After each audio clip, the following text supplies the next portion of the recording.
Alors, dans un premier temps, on va préparer la ganache au Kinder. Ça, c'est très bon pour les enfants, un peu moins pour la ligne.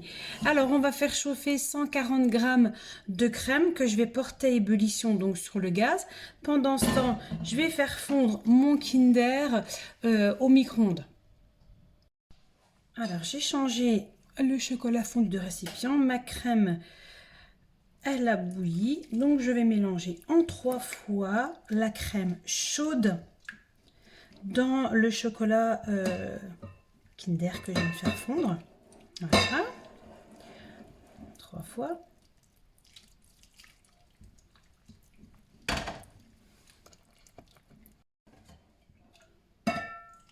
Voilà la dernière.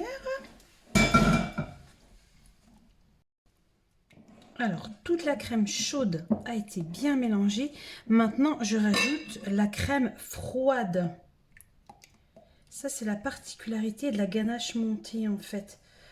Voilà, je récupère bien le reste. Voilà. Et une fois que j'aurai tout bien mélangé, je vais laisser reposer ça au frigo pendant au moins... L'idéal, c'est 4-5 heures, en ayant bien filmé au contact pour pas que ça crée une petite peau par-dessus. Voilà. Allez hop, au frais. Alors, maintenant, on va s'attaquer au yaourt pour préparer donc les cupcakes, les gâteaux. Et moi, mes enfants, ils préfèrent quand c'est fait avec une base de gâteau au yaourt. Alors, je vais pas m'embêter. Je vais exécuter.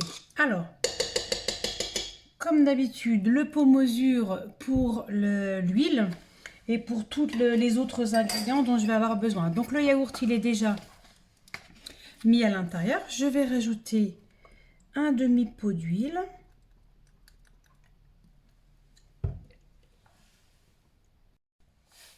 Deux pots de sucre. Donc, en voilà déjà un. Voilà le premier. Le deuxième. Je vais préparer les 3 pots de farine. Alors, j'en avais déjà déposé un. Voici le deuxième. Et le dernier pot dans lequel il faut ajouter le sachet de levure chimique. Donc là, je le mets dedans. Je vais un petit peu le mélanger pour pas que ça fasse des grumeaux et que du coup, ça devienne un peu amer. Et voilà mon dernier pot. Maintenant, il me reste les œufs, évidemment. Allez hop, les 2 œufs.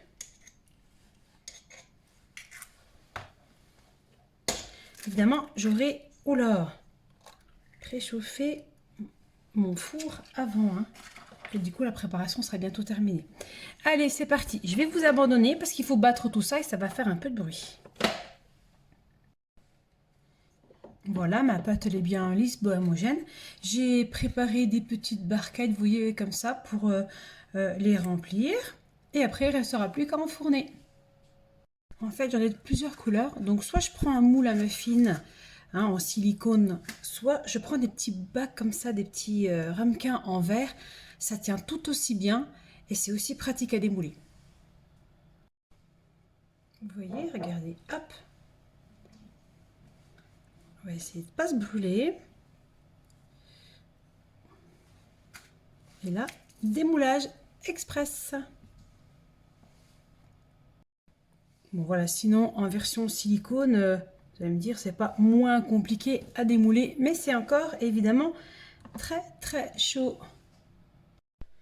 Alors la cuisson est terminée.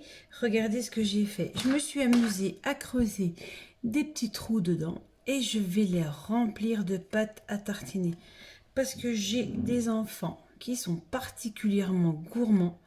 Donc avec ça, s'ils sont pas satisfaits, bah je comprends plus en fait.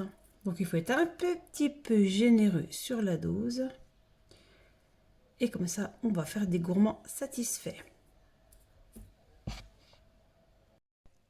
Allez, maintenant, on va mettre en route le batteur pour la ganache montée. Voilà, elle a pris forme. J'ai préparé ma poche à douille. Je vais la remplir et décorer mes petits cupcakes. Allez, c'est parti.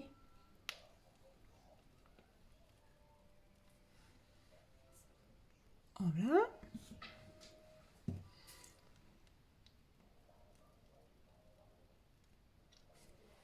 Un deuxième. Bon, vous imaginez bien que je vais pas faire toute la vidéo, mais bon, voilà, vous connaissez le principe, hein. Voilà, bon, je suis assez fière. Il me reste plus qu'à les décorer et mettre un petit carré de chocolat.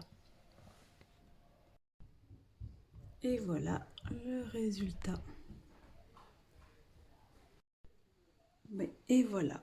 Alors, il y en a pour pas mal de monde. Et oui, on est gourmand. Voilà.